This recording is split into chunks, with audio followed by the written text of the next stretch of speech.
अस्सलाम वालेकुम। तो कैसे हैं आप? आज का जो टॉपिक है इसका नाम है लाइफ साइकिल ऑफ बैक्टीरियोफेज। मतलब कि हमने बैक्टीरियोफेज का लाइफ साइकिल को स्टडी करना है। अब बेटा क्वेश्चन ये है कि बैक्टीरियोफेज होता क्या है। अब बैक्टीरियो का लफ्जी मतलब क्या है? बैक्टीरिया। और यहां पे जो दूसरा वर्ड आ रहा है उसका नाम है फेज। तो बड़ा फेज जो वर्ड है हम यूज करते हैं किसके लिए? वायरस के लिए। मतलब दो वर्ड्स हमारे पास, एक है बैक्टीरिया और एक है वायरस है।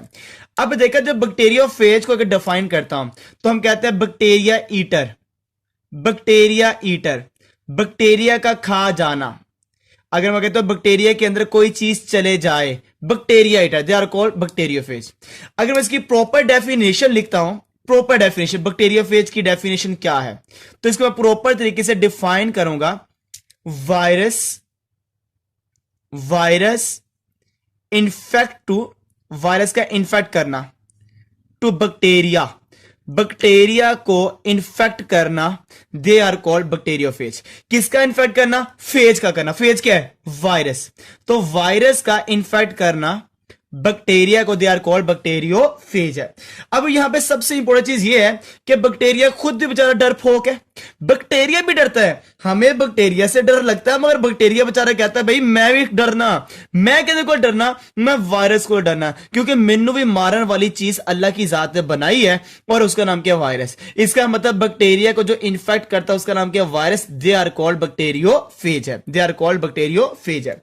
अगर मैं देखा जाए जो लिमिटेड वायरस है, काफी मखसूस virus, limited viruses, limited phages are infected to, मैंने कैसे इन्फेक्शन करवाना है, किस बैक्टीरिया को इन्फेक्ट कराना है, वो मैं आगे बता रहा हूं। Limited phages are infected to Escherichia coli.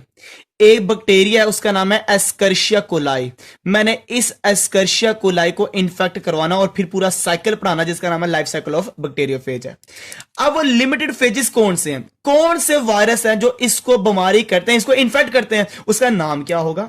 अगर मैं कहता हूं बेस्ट, सबसे कमाल, बेस्ट नॉन फेजेस जो हमें पता है, बेस्ट नॉन फेजेस कौन से वाले हैं बड़ा? उनका नाम है टी, टी फेज। मतलब कि एक ग्रुप है वायरसेस का ग्रुप, सबसे बेहतरीन, जिसका लाइफ साइकिल बैक्टीरियोफेज पढ़ेंगे, जो इसको बीमारी करेगा, इस बैक्टीरिया को, ई कोलाई बैक्टीरिया को इन्फेक्ट करेगा, जिसका हमने लाइफ साइकिल पढ़ना है, उस वायरस के ग्रुप का नाम क्या है? T phase. यहां पे जो टी है, टी, टी का मतलब क्या है? T for type, T for type. हम टाइप के लिए एक लिखते हैं यहां वर्ड टी, तो टाइप का जो टी है इसका एब्रीवेशन अगर लिखें तो क्या लिखेंगे? टी। तो टी फेजिस इसको बीमारी करेंगे। अब टी तो बड़े ज्यादा वायरस इसके अंदर मौजूद है, कौन से वायरस हैं, कौन से टी वाले हैं जो इसको बीमारी करें? T1, T2, T3, T4, काफी ज्यादा है, तो कौन से वाले हैं? अगर मैं कहता हूं इनमें से देखा जाए अमंग टी फेजिस, अगर टी फेजिस में देखा जाए, टी फेजेस के अंदर देखा जाए तो सबसे बेहतरीन कौन है? एक है T2 and T4 are best for study.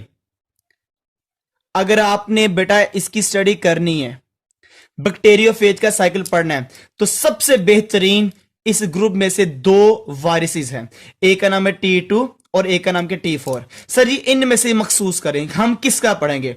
हम पढ़ेंगे T4 का, हम T4 का पढ़ेंगे। T4 का क्यों पढ़ेंगे देखते हैं जरा। जो T4 वायरस है, T4 ये रिजेंबल होता है, मिलता जुलता है, रिजेंबल्स विद टेडपोल। जो टेडपोल से मिलता जुलता है, टेडपोल से। टेडपोल एक ऐसा स्ट्रक्चर है जिसका हेड भी होता है और जिसका टेल भी होता है। ये बेसिकली मेंढक का जो एम्ब्रियो ना, मेंढक मेंढक मेंढक का जो एम्ब्रियो होता है, एम्ब्रियो, उस एम्ब्रियो का सर भी होता है और उसकी दुम भी होती है। एम्ब्रियो क्या? दुम भी होती है, सर। उसका नाम क्या? टेडपोल। उस लार्वे से ये नाम पड़ा हुआ है टेडपोल। तो T4 किससे रिजेंबल करता है? टेडपोल से रिजेंबल करता है। कैसे भाई दिखाएं जरा, हम इसको देखना चाहते हैं। भैया इसको तो दिखाना, कैसे आप टेडपोल कह रहे हैं इसको? टेडपोल को हम देखेंगे तो फिर हम मानेंगे कि इसकी टेल भी है और इसका सर भी है, जले भी। टेडपोल देखते हैं भैया। ये देखिए बेटा, इसका ये है हेड, ये इसका हेड है, ये इसका हेड है, सर है इसका। और इस हेड के अंदर डबल स्ट्रैंडेड आपको डीएनए नजर आ रहा है, ये डीएनए मौजूद है। ये इसका क्या है? डीएनए।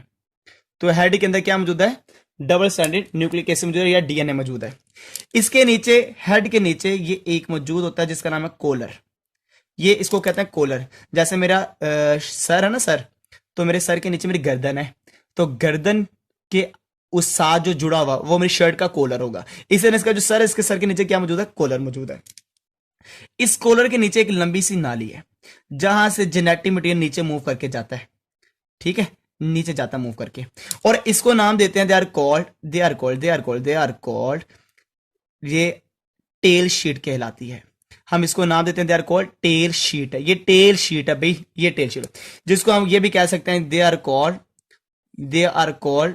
ट्यूब लाइक स्ट्रक्चर जो रखती है, ट्यूब लाइक शीट जो होती है, हम उसको कहते हैं they are called tail sheath है। ठीक हो गया। अब यहां पे देखा जाए, ये जो टेल शीट है, टेल शीट ये आपको बाय नजर आ रही है, ये बाय, मैं इसको और डार्क कर रहा हूं, ये और डार्क कर रहा हूं, ये और डार्क कर रहा हूं, ठीक है। इसके अंदर वाली जो होगा एक रोड लाइक स्ट्रक्चर होता है इसके अंदर, जो मैं यहां बना रहा हूं, ये रोड लाइक स्ट्रक्चर है। ये जो अंदर वाला, अंदर ब्लैक वाला बना रहा हूं मैं, ये याद रखना आपने, ब्लैक वाला बना रहा हूं, ये इसको नाम देते हैं they are called tail core. जो अंदर है इसका नाम टेल कोर है, और जो टेल कोर को कवर कर रही है उसका नाम क्या है, टेल शीट है। ये टेल शीट आ गई और इसके अंदर क्या है, टेल कोर है। ये यहां से ही गुजर के जाएगा, ये टेल कोर है, और इसके इर्द की जो आपको शीट है they are called tail sheath है। ये जो इसका ऊपर वाला हिस्सा है टेल शीट, टेल कोर के बाद ऊपर क्या है, कोलर है। इसके नीचे जो हिस्सा है इसका नाम है टेल प्लेट भी इसको कहते हैं, क्या इसको एंड प्लेट भी कहते हैं।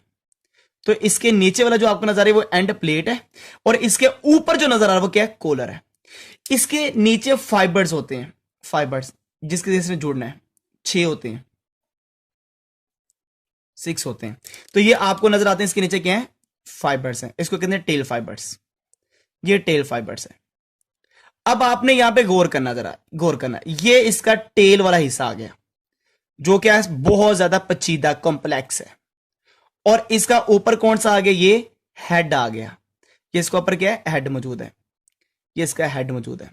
अब आप मुझे बताओ, एक ऐसा स्ट्रक्चर जिसका हेड भी है और टेल भी है, ऐसे स्ट्रक्चर को नाम देते हैं दे आर कॉल्ड टेडपोल। तो टेडपोल की तरह T4 आपको नजर आता है। क्यों? क्योंकि T4 में देखा आपको हेड भी नजर आता है, टेल भी नजर आता है। टेल के अंदर कौन कौन से पार्ट है, कोलर भी है, टेल शीट भी है, टेल कोर भी है, एंड प्लेट भी है, और टेल फाइबर भी है।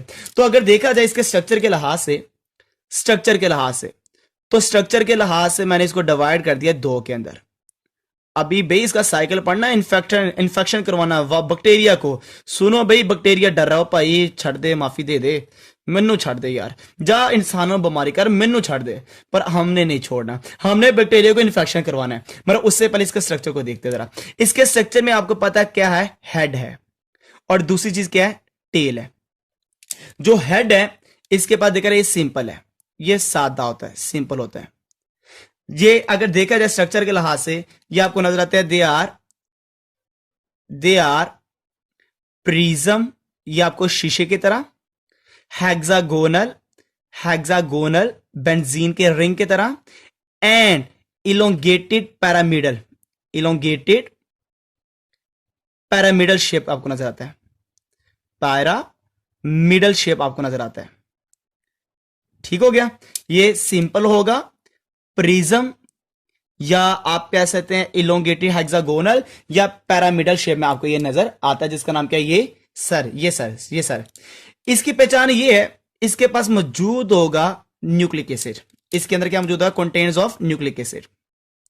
यहां पे नजर आएगा कंटेन्स ऑफ न्यूक्लिक एसिड, इसके पास न्यूक्लिक एसिड होगा। तो न्यूक्लिक एसिड आपको नजर आता है कहां पर, हेड के पास नजर आता है। ये तो हेड हो गया खत्म। अब बात करते हैं टेल के बारे में। अब टेल के बारे में बात करते हैं। जो टेल होता है ये सबसे पहले कॉम्प्लेक्स है, ये कॉम्प्लेक्स होती है। ठीक हो गया। इसका देखा जाए टेल की ऊपर वाली साइड पर, जो पोस्टीरियर साइड पर नजर आता है उसका नाम है कोलर। सॉरी, कहां पे, ऊपर वाली साइड पर, ऊपर, इसका नाम है एंटीरियर साइड। जो एंटीरियर पर होता है, एंटीरियर साइड पर, उसका नाम क्या, दे आर कॉल्ड कोलर, हम उसको कोलर का नाम देते हैं। और जो इसके नीचे वाली साइड पे एंड है उसका नाम क्या है, एंड प्लेट, ये एंड प्लेट, तो इसको हम नाम देते हैं दे कॉल्ड एंड प्लेट, जो आपको कहां पर नजर आता है, पोस्टीरियर साइड पर। तो पोस्टीरियर साइड पर आपको क्या नजर आता है, एंड प्लेट, और इसको ऊपर वाली साइड पर क्या नजर आता है, जिसका नाम क्या है, कॉलर है। इसी तरह आपको याद होना चाहिए, जैसे मैंने ये डायग्राम बनाई है, ये जो मैंने डायग्राम बनाई है, चलें अब प्रॉपर दिखाता हूं आपको। ये जो इसके ऊपर शीट है, ये शीट आपको पता है, ये जो शीट है इसको कहते हैं they are called tail sheath. ये टेल शीट है, ओह भाई कहां गया, इसका नाम क्या है, टेल शीट है। ये टेल शीट है, और टेल शीट की पहचान क्या है, कंपोज बाय प्रोटीन, ये प्रोटीन से मिलकर बनी है, कंपोज बाय प्रोटीन, ये किससे मिलकर बनती है, प्रोटीन से मिलकर बनती है। अब आपको मैं ये बताता चलूं साथ ही साथ, ये ना ऐसे सुकड़ती है, और सुकड़ न करना ऊपर से जेनेटिक मटेरियल को नीचे धकेलती है, आगे मैं इसका रोल बताऊंगा। ये ऐसे सुकड़ती है, कॉन्ट्रैक्ट होती है, कॉन्ट्रैक्ट होने के बाद ऊपर से नीचे जेनेटिक मटेरियल आता है। इसके अंदर जो नाली है, इसका नाम क्या था, they are called tail core. तो टेल कोर भी फोर्स लगाती है, किसको फोर्स लगाती है, ताकि ऊपर से ना ये डीएनए ऊपर से नीचे बैक्टीरिया के अंदर दाखिल किया जाए। तो दाखिल करने के लिए टेल शीट और टेल कोर दोनों फंक्शन अदा करती है। और ये भी किससे मिलकर बना होता है, टेल कोर, ये भी कंपोज होता है, compose bye protein, compose bye protein, ये भी प्रोटीन से मिलकर बनता है, ये भी प्रोटीन से मिलकर बनता है। ठीक हो गया। इसके बाद जो आपके पास टेल के अंदर स्ट्रक्चर आया था वो कुछ इस तरह का था, और आपने उसका नाम देता है टेल फाइबर्स। 6 होते हैं, ये लो भाई टेल फाइबर्स। तो इनको हम क्या नाम देते हैं, they are called tail fibres. और जो टेल फाइबर्स है, इनकी सबसे बड़ी पहचान, ये 6 इन नंबर है, 6 की तादाद में होते हैं। और इसका रोल क्या होता है, क्या रोल है, help in attachment, help in attachment, ये बैक्टीरिया के ऊपर अटैच करने में जो मदद देगा इनको, बेटा उसका नाम है, प्यार से बोलिएगा, टेल फाइबर। क्या नाम है बेटा इसका, टेल फाइबर। तो ये टेल के अंदर मैंने स्ट्रक्चर बताया वो क्या है, कोलर एंड प्लेट, उसके बाद टेल फाइबर्स आया, टेल कोर आया, टेल शीट है, ये क्या है, कॉम्प्लेक्स स्ट्रक्चर जिसका नाम क्या है, टेल। ये सिंपल स्ट्रक्चर क्या नाम है, हेड है। अब एक एमसीक्यूज है, एक होस्ट के अंदर से ये कितनी तादाद में बनकर बाहर निकलते हैं। तो अगर मैं देखता हूं इसके एक होस्ट के अंदर, एक बैक्टीरिया के अंदर, इसका जो वॉल्यूम है, वॉल्यूम ऑफ फेज, कितनी तादाद में मल्टीप्लाई होने के बाद निकलते हैं, volume of phase in host, कितनी तादाद में, एक बैक्टीरिया से कितनी तादाद में ये निकलकर बाहर आ सकते हैं। तो बेटा ये है 1/1000, एक होस्ट के अंदर से 1000 फेजिस मल्टीप्लाई होकर बाहर निकलते हैं। मतलब कि एक के अंदर घुसे तो अपने बच्चे पैदा कर करके कर कर कर कर करके कर कर करके कर कर करके कर कर कर कर कर कर कर कर 1000 बच्चे एक को फाड़ के बाहर निकलते हैं। मतलब कि इनका जो रेप्लिकेशन है, इनका जो डिवाइड होना है, इसका जो कॉपी बनना इतनी रफ्तार से होता है इनकी रिप्रोडक्शन, कि एक के अंदर से 1000 बन के बाहर निकलते हैं, जिसका नाम क्या, फेजिस। भाई मैं किस फेज को पढ़ाऊंगा, कहां पढ़ाऊंगा, क्या करूंगा, मैंने टी फेज में से एक जेंडर को पकड़ लिया है, उसका नाम क्या, T4, जो क्या चलाएगा, life cycle of bacterio phase चलाएगा। पॉइंट क्लियर हो गया बेटा। तो चलाते हैं life cycle of bacteria phase, इसको हम 2 में डिवाइड करते हैं, देखते हैं जरा। जी सबसे पहले जो साइकिल उसका नाम है लैटिस साइकिल। अब लैटिस साइकिल में होता क्या है, मिसाल के तौर पर अब ये सबसे पहले देखा जाए, ये एक है बैक्टीरिया, और इस बैक्टीरिया के अंदर घुसना है, जाना है किसने, वायरस ने। ये भाई वायरस आता है, और वायरस आकर यहां पे अटैच हो जाता है। कहां पे अटैच हो जाता है, इस बैक्टीरिया की सेल वॉल के ऊपर अटैच हो जाता है। सबसे पहले क्या होगी, अटैचमेंट, सबसे पहला पॉइंट क्या होगा, अटैचमेंट, इसके साथ जुड़ जाता है, क्या होगा, जुड़ना होगा।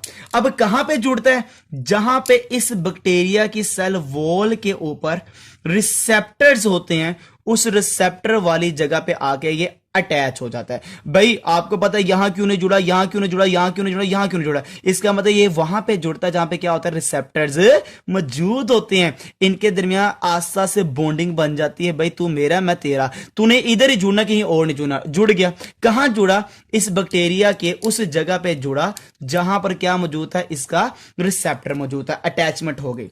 अटैचमेंट के बाद क्या होगा, ये जो बैक्टीरिया है, इस बैक्टीरिया के अंदर दाखिल करना चाहेगा, इसके अंदर अपना जेनेटिक मटेरियल डालेगा। और वो कैसे डालेगा देखिएगा, जरा गौर से कीजिएगा, बड़ा गौर से तवज्जो कीजिएगा। अब प्रोसेस आगे चलाने लगा हूं।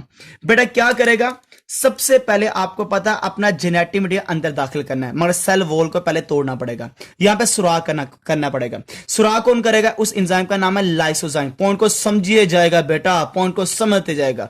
लाइसोजाइम ये निकलता है टेल से, जो टेल है, टेल, इसकी टेल से लाइसोजाइम निकलता है, वो यहां पे सुराख कर देता है।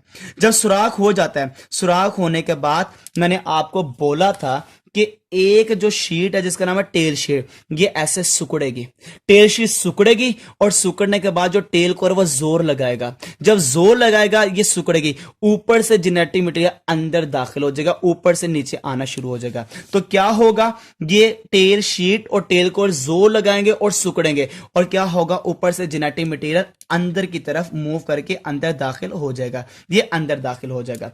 और इस प्रोसेस को नाम देते हैं, दे आर कॉल्ड पेनिट्रेशन।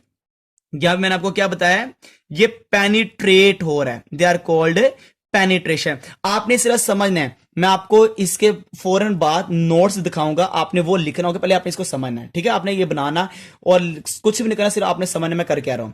तो लाइसोसोम ने सुराख किया, टेल शीट, टेल कोर ने जोर लगाया, जेनेटिक मटेरियल अंदर घुस गया। अब घुसने के बाद क्या होगा, घुसने के बाद ये जो जेनेटिक मटेरियल है, जेनेटिक मटेरियल ये बड़ी सारा काम करेगा, ये बाहर ही रहेगा, इसने नहीं जाना अंदर, सिर्फ इसका क्या जाएगा, जेनेटिक मटेरियल, कुछ का अंदर चला जाता है, मगर मैं जो पढ़ा रहा हूं ना, इसका ये प्रोटीन कोड सब कुछ बाहर रहता है, जेनेटिक मटेरियल अंदर जाता है। ये देखो बेटा क्या होगा, ये इसका सारा का सारा इसके साथ अटैच हो जाएगा बैक्टीरिया के जेनेटिक मटेरियल के साथ, और कहेगा भाई मेरी चीजें बना, मेरा डीएनए बना, मेरी प्रोटीन बना, सब कुछ मेरा बना। इसकी बायोसिंथेटिक मशीनरी इसके कंट्रोल में आ चुकी है, वायरस के जेनेटिक मटेरियल के। अब ये सारा कुछ बनवाएगा, मगर अपना बनवाएगा, उसका बनने नहीं देगा, उसका बनने नहीं देगा। तो क्या होगा, इस बैक्टीरिया के अंदर, इस बैक्टीरिया के अंदर क्या होगा, बैक्टीरिया के अंदर सब कुछ वायरस का बनेगा, वायरस का बनेगा, वायरस के कंपोनेंट बनेंगे, वायरस बनेगा, वायरस डॉटर बनेंगे, और इतने ज्यादा बन जाएंगे कि अब कहेगा भाई अब तेरी उम्र होगी पूरी, अब तुझे मैंने मार देना है। बैक्टीरिया कहता है छड़ दे यार, मैं तेन इन्ना देखा, तेन मैं इन्ने तेरे वर्गे बना छड़े ने, मैं तेरी इन्नी खिदमत की है, मैं तेरा सारा काम किया है, ना मारी। कहता पुत्र ना, मैं बाहर निकलांगा तो कैਵੇਂ निकलांगा, तेन फाड़ के निकलांगा। चलो ठीक है जी, फाड़ लो। अब बैक्टीरिया को क्या किया जाता है, बस कर दिया जाता है, फाड़ दिया जाता है। और फाड़ने के बाद ये सारे के सारे, सारे के सारे जो डॉटर, ठीक है, बच्चे ना, बच्चे, जो बच्चे वायरस हैं, ये सारे के सारे बाहर निकल जाते हैं। तो ऐसा साइकिल जिसमें बैक्टीरिया को फाड़ दिया जाता है, जिसमें बैक्टीरिया को मार दिया जाता है, बेटा कभी ना बोलना, ऐसे साइकिल को नाम दिया जाता है बेटा, they are called lactic cycle. इसका नाम क्या हो गया बेटा, ये लैक्टिक साइकिल है। तकरीबन 25 मिनट के अंदर ना, 25 मिनट्स के अंदर इसकी रफ्तार देखिए जरा, 25 मिनट्स के अंदर जब इसके अंदर गया था, तकरीबन इसने अपने 200 बैक्टीरियोफेज बना लिए थे। रफ्तार देखें, 25 मिनट के अंदर इसने अपने कितने बना लिए थे, 200 बैक्टीरियोफेज बना लिए थे। इसकी ये क्वालिटी है। और ऐसा साइकिल जिसमें एंड पे बैक्टीरिया मर जाए, फट जाए, ऐसे साइकिल को कहते हैं they are called lactic cycle है। जी भाई, जैसे मैंने बताया था, सबसे पहले मैंने क्या करवाई थी, अटैचमेंट। क्या अटैचमेंट है, बैक्टीरियोफेज को अटैच करवाया रिसेप्टर साइट के ऊपर, किसके, सेल वॉल ऑफ बैक्टीरियम को। पहला काम यह था मेरा, अटैचमेंट। फिर क्या हुआ, इन दोनों के दरमियान एक केमिकल यूनियन बन गई, किसके दरमियान, वायरियन, जिसको कहते हैं वायरस को, और रिसेप्टर के दरमियान क्या बन गई, वायरियन और रिसेप्टर केमिकल यूनियन बन गई।